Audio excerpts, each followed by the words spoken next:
spannend, weil ich könnte mir vorstellen, dass es am Anfang auch ein bisschen ein einsamer Weg ist.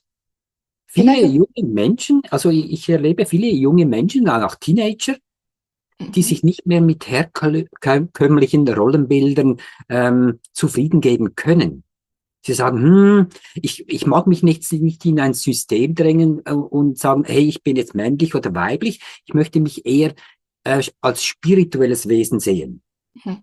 Oft wird es dann auch politisiert mit der Gender-Thematik beispielsweise, die eigentlich gar nichts damit zu tun hat mit dieser Entscheidung, hey, ich bin ein spirituelles Wesen. Aber ich Ja, sehe auch, wie Kinder und auch diese jungen Menschen hier in dieser Welt leiden oder ja, sich vielleicht gar nicht so richtig verstanden fühlen von unserem System.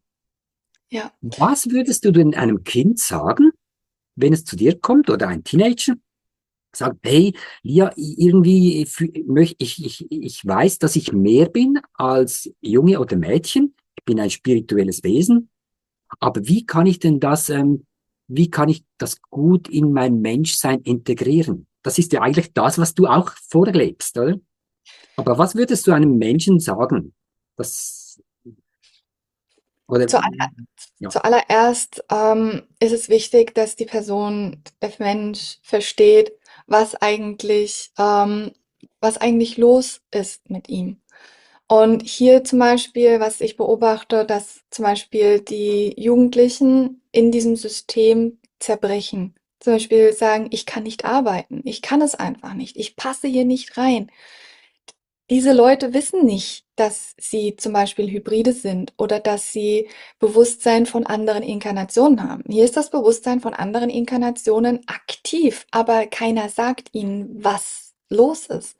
Mhm. Und hier ist zum Beispiel die Erinnerung an eine alternative Welt, in der nicht gearbeitet wird, in der dieses Versklavungssystem nicht aktiv ist präsenter als der Menschenkodex.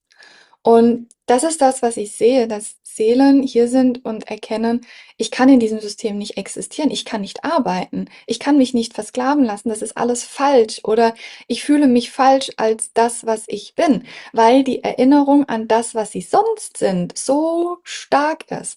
Das ist bei Starseeds oft der Fall, also Sternensaaten, und es ist bei hochentwickelten Seelen und bei denen, die die Erinnerung in sich tragen und Hybriden, sehr, sehr oft genau dieses Symptom.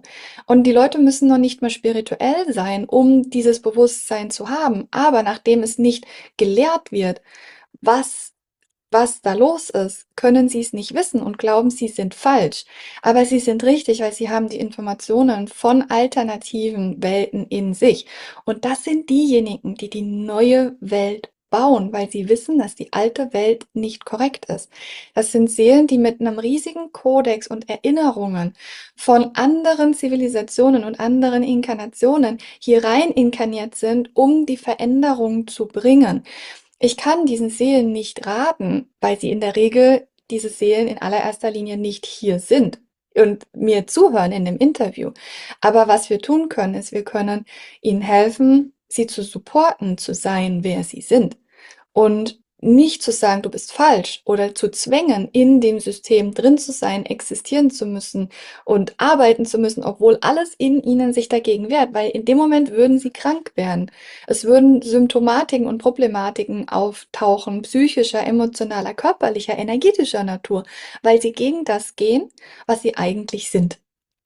Und hier ist das Mhm. Einzige, was man wirklich tun kann, ist zu erlauben, dass sie die Exoten sind und dass sie die richtigen Entscheidungen treffen, auch wenn die Leute, die in dem System sind und das seit Jahrzehnten leben, vielleicht nicht verstehen.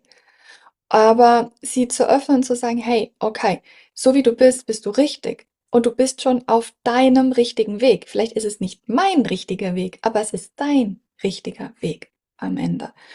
Und für mich ist es gut und heilsam zu wissen, dass diese Seelen einfach Erinnerungen haben, aber nicht wissen, dass sie die Erinnerungen in sich tragen. Und dann ist es gut, sie einfach sein zu lassen. Und damit erfüllen sie schon ihre Bestimmung. Das sein zu lassen, oder wir können oder was würdest du Eltern von solchen Kindern raten, dass sie sich auch in einem der Heimat sicher fühlen können, in ihrem Umfeld sicher fühlen können und doch ein bisschen diesen Support haben, wie du sagst, weißt, nicht nur sein zu lassen, sondern das Gefühl zu haben, ähm, ja, ich kann ja jetzt nicht einfach nicht zur Schule gehen oder nicht zur Arbeit gehen. Irgendwie, das gibt ja auch diese Rückzüge, die dem Wesen eigentlich dann schaden. Wie könnte man sie abholen? Jetzt vor allem auch Eltern. Wie könnten Eltern, die ja sehr nahe an diesem Kind stehen, wie könnte man Eltern supporten? Oder sollten wir überhaupt Eltern zuerst supporten für diese Kinder?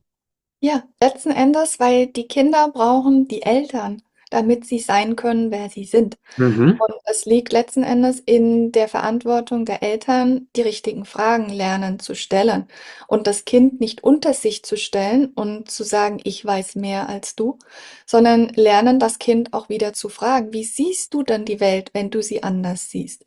Und Mhm. helfen dem Kind beizubringen, sich zu artikulieren und Verständnis aufzubauen. Und Verständnis kommt nur dann, wenn ich lerne zuzuhören und zu fragen, dass die Eltern wieder lernen, Fragen zu stellen und nicht sich über dem Kind zu stellen und zu versuchen, irgendwas auf das Kind zu projizieren, weil sie glauben, für sie hat es funktioniert und in dem System funktioniert das, sondern zu schauen, okay, vielleicht finden wir mit den richtigen Fragen einen guten Weg für das Kind, auch wenn ich ihn bisher nicht kannte.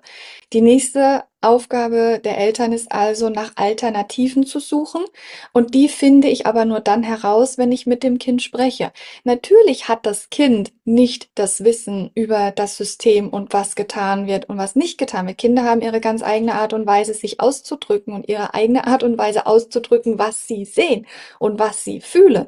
Und dann liegt es an den Eltern, zu lernen, zu verstehen, was das Kind denn eigentlich meint und das zu übersetzen in die Erwachsenenperspektive, aber ohne sie in eine Erwachsenenperspektive zu stecken.